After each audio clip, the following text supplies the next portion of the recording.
guys, my name is Leslie. I am the owner of Hammer and Stain North Shore, and I wanted to welcome you to our clock DIY Hammer at Home craft kit demo here. I am going to make a clock today with you. So mine is a 10-inch clock with this beautiful flower design. I've got my stain, which is going to be in the largest container that you have, and then I've got my paint colors as well here in containers.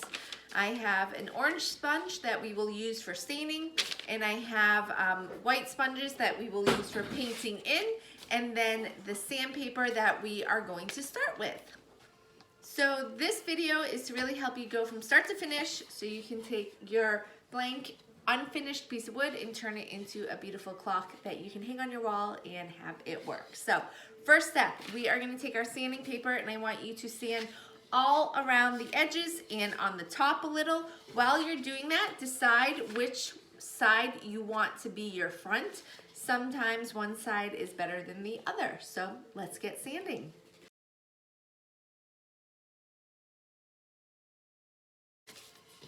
Okay, so once you're done sanding, you can take a dry paper towel or your hand and just wipe away all of the dustings or the shavings that came from the sanding.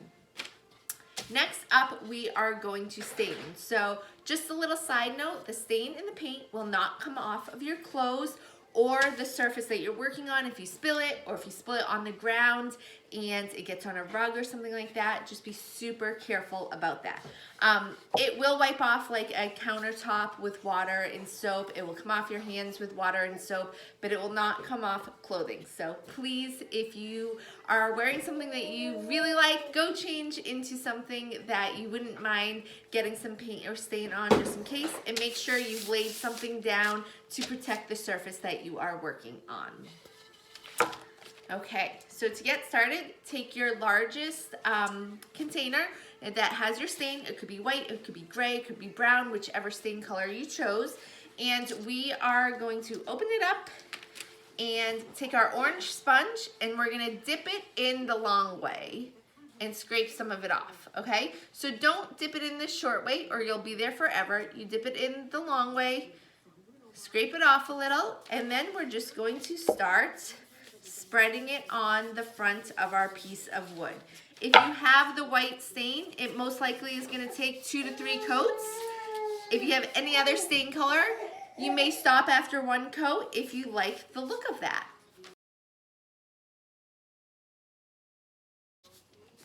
So once you're done with the front, I want you to get the sides so that we can complete the color all the way around and the staining all the way around. And that's gonna let the front dry as well, and then you can decide if you wanna do your second coat. So you wanna wait until the stain is dry to do your second coat. So go all the way around. If you need to speed up the drying process, you can always go and get a hairdryer and dry it really quick in between. If it seems to already be dry, then go for your second coat.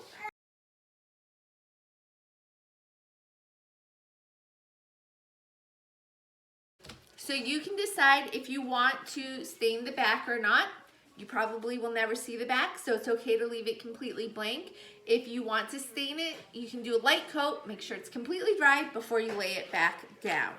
So we want our stain to be completely dry. So at this stage, you either want to walk away for 10 minutes and let it dry, or go get a hairdryer and dry it for a minute to speed up the process. Okay, so once your stain is completely dry, you are going to take your sanding paper, and we're just gonna sand the top. So if you feel it right now, it may feel a little rough. We want this to be nice and smooth before we put our stencil on. So I'm gonna take the sanding paper, just go over the top, just like this. And you can use that paper towel again to just wipe away any of the shavings. Okay. And when you feel it now, it should feel really, really smooth, and we're ready to put on our stencil. Okay, So once you have it nice and sanded and it's smooth, it's time to put on our stencil. So to start, I just want you to press down on the stencil with it face up, just so that the top tape layer is really stuck on. Then we are going to flip it over so that we are looking at the grid paper, and I'm going to place it down on top of my piece of wood like this. And I'm going to start to pull back the grid paper from the blue. So I'm going to leave it down like this and pull from one side to the other, going very slow to make sure that no blue comes up on my grid paper. If blue does come up, I'm just going to press back down and keep going. So you just want to slowly pull it back to expose blue sticky stencil. It must be the blue sticky stencil that you can feel and see. And then you take it, flip it over, and line up the sides and the top. And once you have it where you like it, you're just going to start from the middle and spread out and really press down.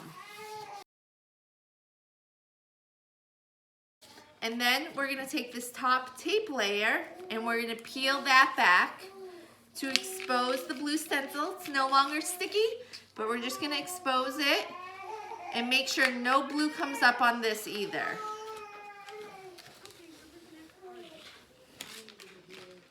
There you go. This is what it should look like. If you have a white background, that's what it will look like. If it's gray or brown background, it may look a little different.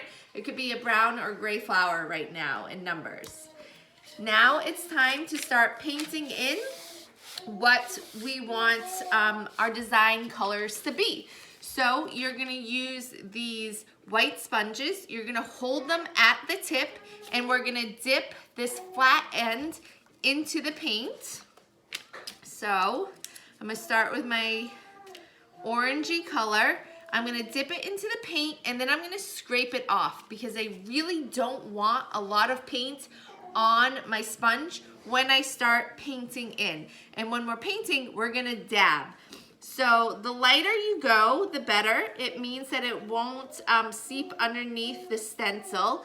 So it could take you 2, 3, maybe even 4 coats of the color to get it to the color consistency you want.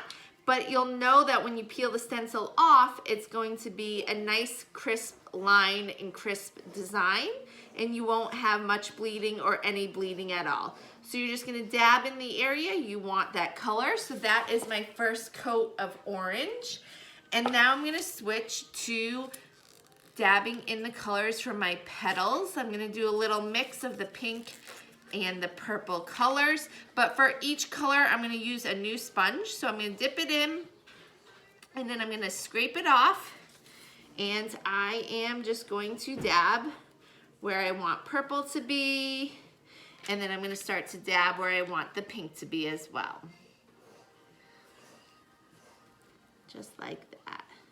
And I'm going super light to start, and then I'm going to work on the numbers, and I'm going to go, once I've done my first coat, I'm going to go over it a second time and then probably a third time to get it to the consistency that I want it to be.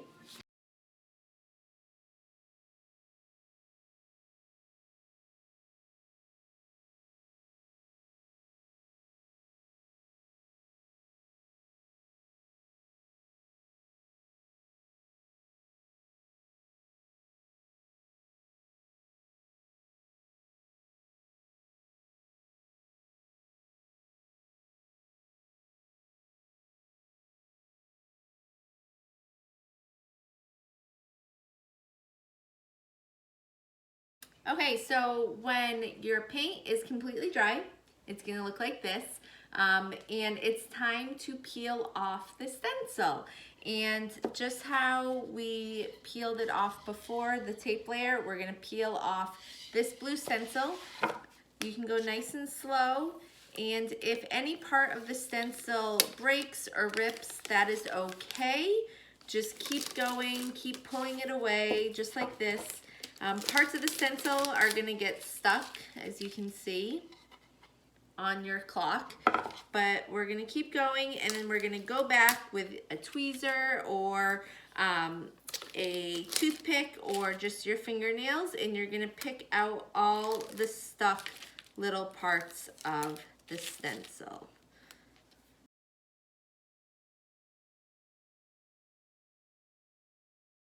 So once you have all of your stencil peeled off, if there are any little places that maybe like on mine here, you need to touch up with your stain color or the paint colors, you can use a toothpick to do that. You can use your finger to do that, or the ends of your little sponges. You can dip them into your stain color to cover up any little areas that you may have gotten paint where you don't want it. So I'm just doing little touch-ups at the end here. And then it's time to put in our clock mechanism. Okay, so for putting on the clock mechanism, you've got your black piece here. When we're done, you're gonna put the battery in.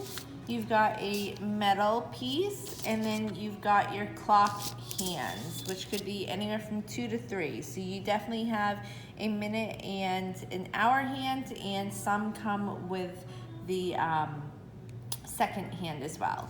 So to start, you're going to flip your clock over, and we're going to first put this metal piece down so that the triangle is sticking up. So if you do this, that is wrong. It's not flush. You want to make sure the circle is flush and this triangle piece is sticking up. You're then going to take your clock mechanism and you're going to flip it over so that the gold part is going to go through this hole here. So you're going to lift it up and push it through, and that is going to bring it through there, okay?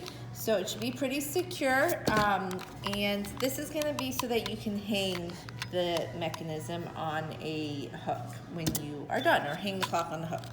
So then you're gonna flip it over, and we are gonna start with putting down our minute hands, and you're gonna put it down and you're gonna push it kind of hard down so that it's not floppy. So you want to make sure it's not hitting the piece of wood, it's not floppy, and you push that down. Then you're going to take your hour hand and same thing. So if you just place it on top there, it's going to be really floppy. You want to push it down and you'll hear a little click.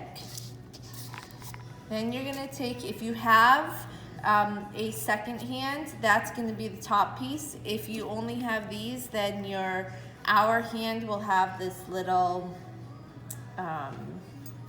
button on the top. So then you're going to take your second hand and you're going to place it in there, and you're going to press it down.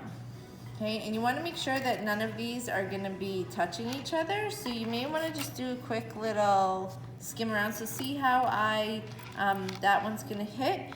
You just want to kind of take it and bend it up a little so that it will clear it. So now it will go all the way around, no problem. You can try the hour hands to make sure it's going to clear. Oops. That one as well, which it will. Okay, so then you can set the time. Let's say it's 5 o'clock. You set the time. You're going to flip it back over, and that's when you're going to put in your battery. And then you're all set. And then when you go to hang it, you're just going to hang it on this hook here. If you want to secure this back piece a little more, then before you put everything together, just put down some glue and then place it down, and it will make sure that it's completely glued to the back of your board and won't move around like this.